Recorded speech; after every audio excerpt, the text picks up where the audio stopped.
வணக்கம் உறவுகளே. மீண்டும் நாங்கள் ஒரு வீடியோ பதிவிலே தொடர்ந்து இதனை நான் பதிவு செய்ய விரும்புகின்றேன். விசேஷமாக ஒரு ஜனாதிபதி தேர்தலுக்கு பிற்பாடு இந்த பதிவினை மேற்கொள்கிறேன். முதல்ல நான் ஜனாதிபதியாக தெரிவு செய்யப்பட்ட திரு அனுரகுமார திசாநாயக்க அவர்களுக்கு வாழ்த்துக்களையும் பாராட்டுகளையும் தெரிவித்து ஒரு விஷயம் அவர்களுக்கு தொடர்ந்துமாக அவர் அநேக சில வாக்குறுதிகளை வைத்திருக்கின்றார். ஊழல் இல்லாத தேசமாக இந்த நாட்டை தான் கட்டியெழுப்புவேன் என்று. அதன்படி அவர் விரும்பினபடி மக்கள் அவருக்கு அந்த ஆணையை செலுத்தியிருக்கின்றார்கள். எனவே அவர் சுகபலமாகவும் ஆரோக்கியமாகவும் இந்த நாட்டை அவர் பொறுப்படுத்திருக்கிறார். இந்த நாட்டின் மக்களுடைய தேவைகள் அபிலாஷைகளை அவர் பூர்த்தி செய்து இந்த நாட்டை அவர் மேன்மைப்படுத்தி இந்த நாடு ஒரு நல்ல ஒரு பொருளாதார வளர்ச்சியிலே அவர் கொண்டு வர அவர் தொடர்ந்து பயணிக்க மக்களுடைய ஒத்துழைப்புகளோடும் ஆதரவுகளோடும் அனைத்துலக நாடுகளுடைய ஆதரவையும் பெற்று அவர் இந்த நாட்டை கட்டியெழுப்பவும் அவர் சுகபலமாகவும் ஆரோக்கியமாகவும் வாழ நல்ல எண்ணங்கள் கொண்ட நல்ல சிந்தனை கொண்ட ஒரு ஜனாதிபதியாக அவர் தொடர்ந்து பயணிக்க அவருக்கு ஒரு விசை இறைவனிடம் பிரார்த்தித்து ஆசித்து வாழ்த்தி அவரை பாராட்டுகின்றேன். தொடர்ந்து அவர் பயணிக்க வேண்டும். தொடர்ந்து இந்த காணொலியிலே தொடக்கம் முதல் நீங்கள் முடிவு வரை பாருங்கள். அனுரகுமாருடைய வெற்றிக்கும் சஜித் ரணில் அவர்களுடைய தோல்விக்கும் காரணங்கள் என்ன என்றதை நாங்கள் இதில் பார்ப்போம். முடிவு வரை பார்த்தீங்கன்னு சொன்னால் தான் என்னுடைய உட்கருத்துக்கள் உங்களுக்கு புரிந்து கொள்வதாக இருக்கும். ஒவ்வொருத்தரும் விட்ட தவறுகளையும் இனி வரும் காலங்களில் அந்த தவறுகளை அவர்கள் நிவர்த்தி செய்வதற்கு இது புரிந்து கொள்ளுதலாகவும் இருக்கும். மக்களுக்கும் இது ஒரு புரிதலாக இருக்கும் என்று நான் இதை நம்பி இதை பதிவு செய்கின்றேன். சரிவுலைகளுக்கு அப்பால் கடந்து அடுத்தபடியாக நாங்கள் இதில் பார்ப்போம். சஜித் ரணில் இந்த 2 வேட்பாளர்களும் தோல்வியுற்றமைக்கான காரணம் எங்களோட தமிழ் மக்களும் தமிழ் அரசியல் கட்சிகளும் தான். மாற்று கருத்துக்கு இடமும் இல்லை. ஆனால் ரணில் விக்ரமசிங்கனுடைய தோல்விக்கு ராஜபக்சர்களை பாதுகாத்த கூட்டம் அவரோடு இருந்தபடியினால தான் ரணில் விக்ரமசிங்க தோல்வியிட்டார்.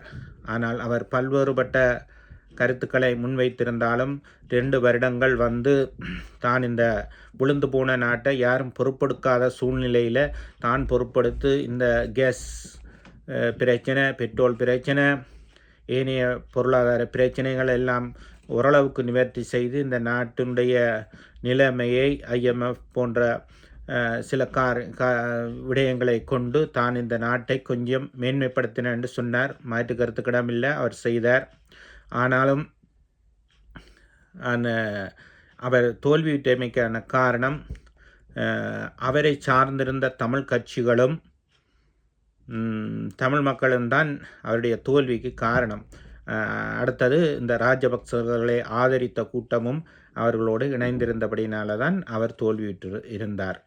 ஏனென்று சொன்னால் அவர் சில பிரச்சனைகளில் தமிழ் மக்கள் சார்ந்து அவருடைய அரசியல் ஈர்ப்பு இருந்தபடியினால சிங்கள மக்கள் அவரை முற்றிலும் புறக்கணித்திருந்தார்கள். இதே ராஜபக்சர்களுடைய ஆக்களையும் வச்சு இதே தமிழ் அரசியல் பிரமுகர்களையும் வச்சு இவர் பயணிப்பாராக இருந்தால் இவர் தொடர்ந்து ஊழலுக்கு துணை போகிற ஒரு ஜனாதிபதியாக இருப்பார். இவர் இந்த நாடு இதே நிலைமையில தான் இருக்கும். எனவே ஒரு மாற்றத்தை காண முடியாது என்பதனால மக்கள் ஒரு நல்ல முடிவை எடுத்து அவருக்கு ஒரு நல்ல தீர்ப்பை கொடுத்திருந்தார்கள். தொடர்ந்து நாங்கள் பார்ப்போம் என்று சொன்னால் சஜித் பிரேமதாசாவுடைய தோல்விக்கும்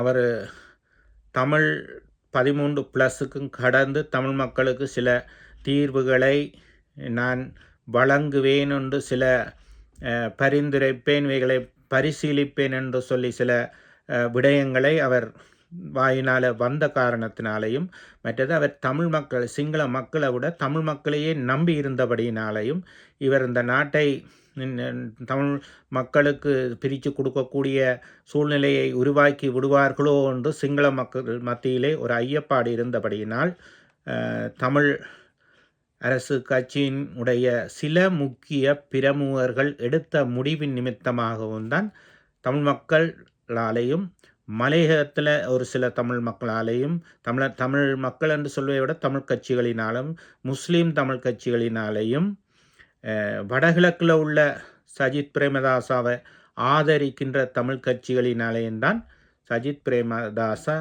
தோல்வியிட்டதுக்கான காரணம்.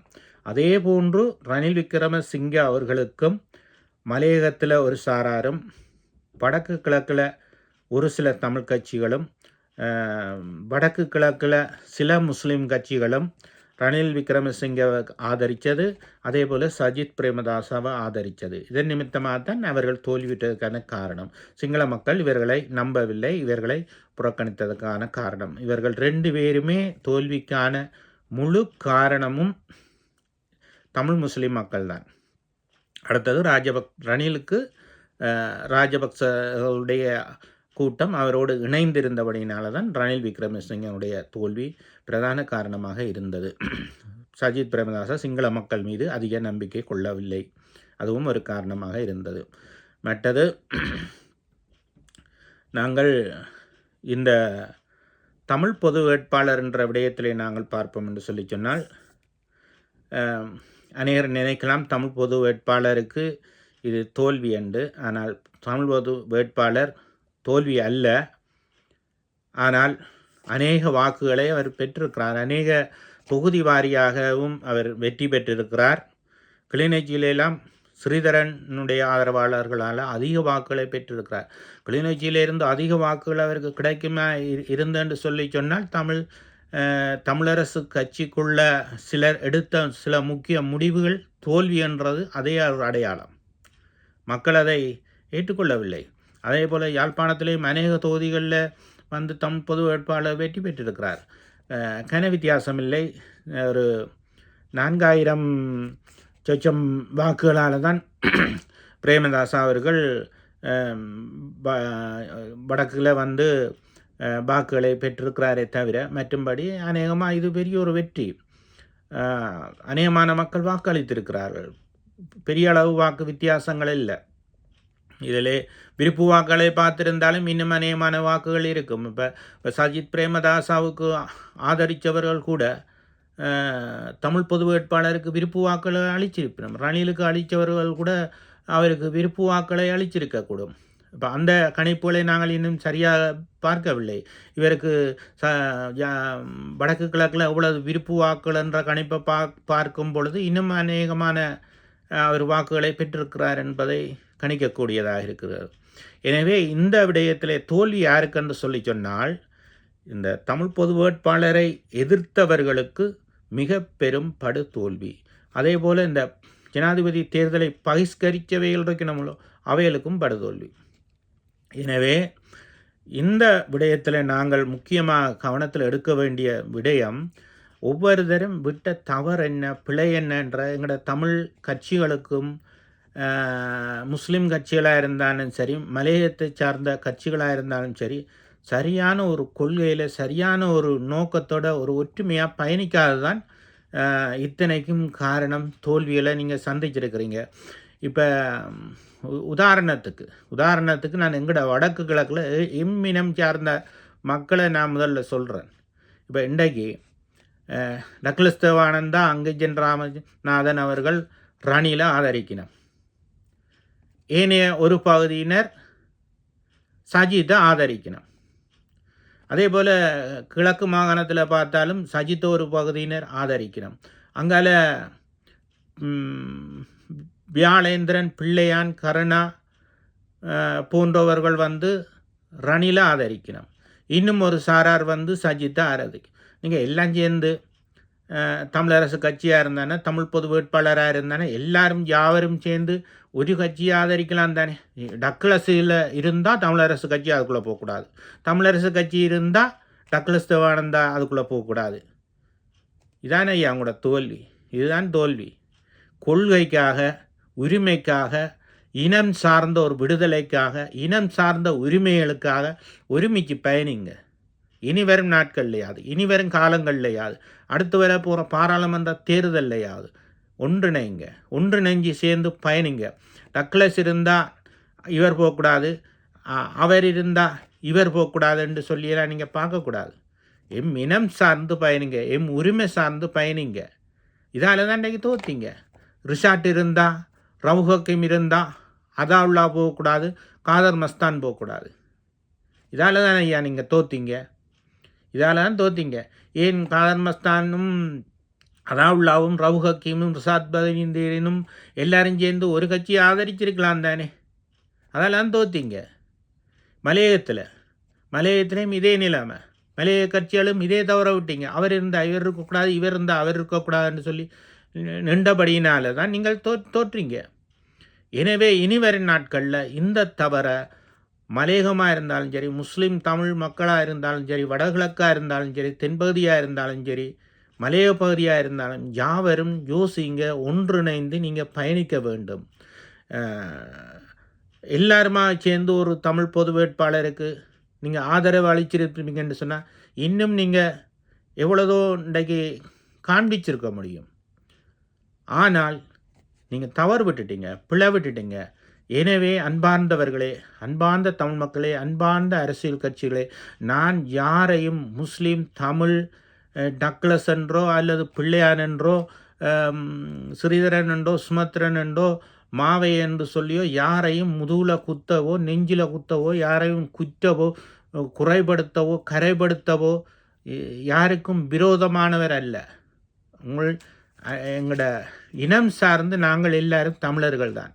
எனவே தயவு செய்து முஸ்லீமாக இருக்கலாம், அவர்களும் எங்களுடைய சகோதரர்கள் தான்.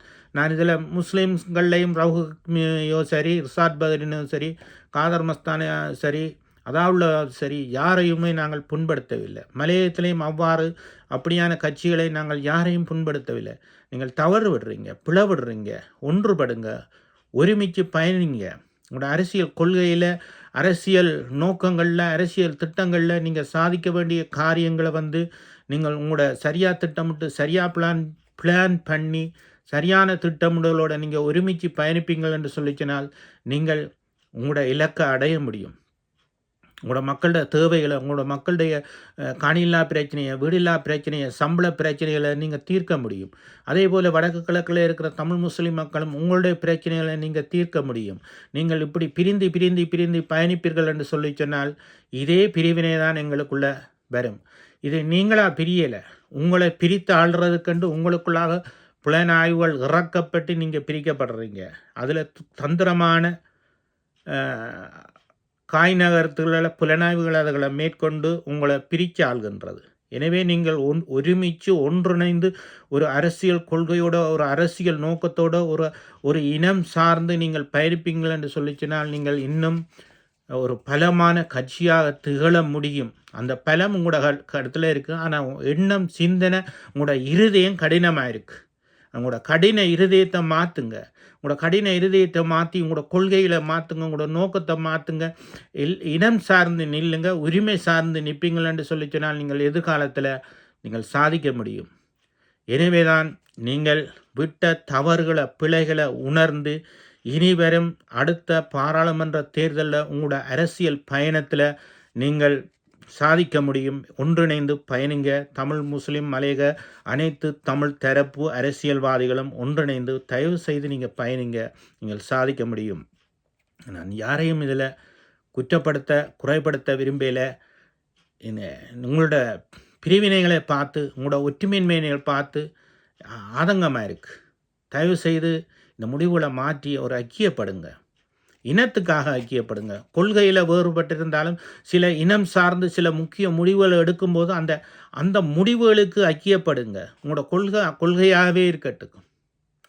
நாங்கள் எதை கண்டோம், எதை சாதித்தோம், வாழ்ந்தது கனகாலம், இன்னும் நாங்கள் சாதிக்க இருக்கிறது கொஞ்ச காலம்தான்.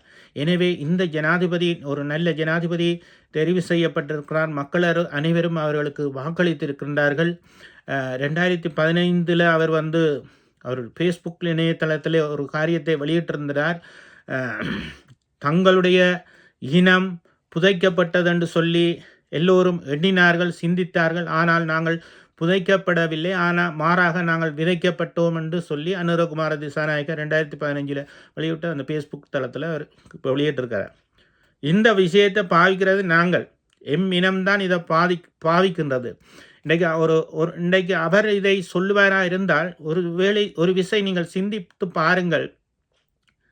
கடந்த காலங்களில் எங்களுடைய இனம் விதைக்கப்பட்டிருக்கு, புதைக்கப்படையில். மாறாக விதைக்கப்பட்டிருக்கு. புதைக்கப்பட்டிருந்தாலும் மாறாக அது விதைக்கப்பட்டிருக்கிறது.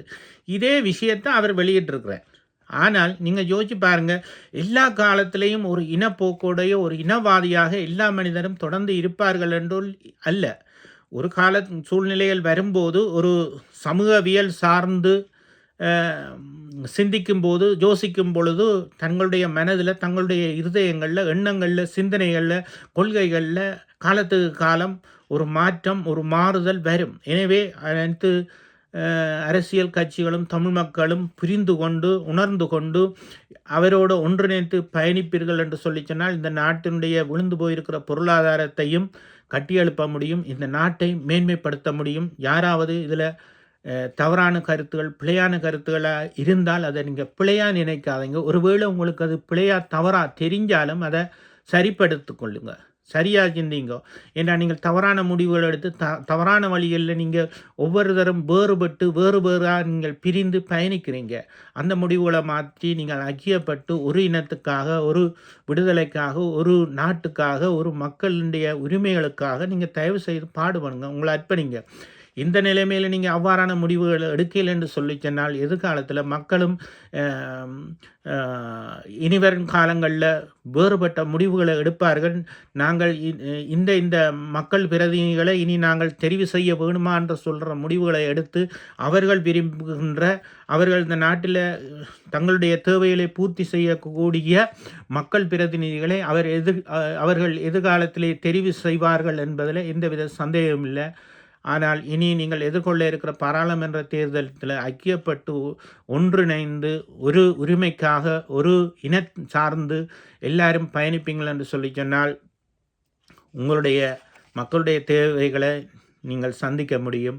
எனவே தயவு செய்து இவற்றுக்கெல்லாம் நீங்கள் செவிமடுத்து எதிர்காலத்தில் பயணிப்பீங்கள் என்று சொல்லி நம்புகிறோம். தொடர்ந்து வரும் காணொலிகளை நீங்கள் பாருங்கள், இது போன்ற கருத்துக்களை செய்யலாம். அப்படியே நீங்கள் பெல் பட்டனை கிளிக் பண்ணி சப்ஸ்கிரைப் செய்து தொடர்ந்து வரும் காணொலிகளை நீங்கள் தொடர்ந்து கேட்க முடியும். மீண்டும் இதுவரை நீங்கள் இந்த காணொலியை தொடர்ந்து கேட்டமைக்காக மீண்டும் ஒரு காணொலியில் சந்திப்போம். நன்றி கூறி விடைபெறுகிறேன். வணக்கம்.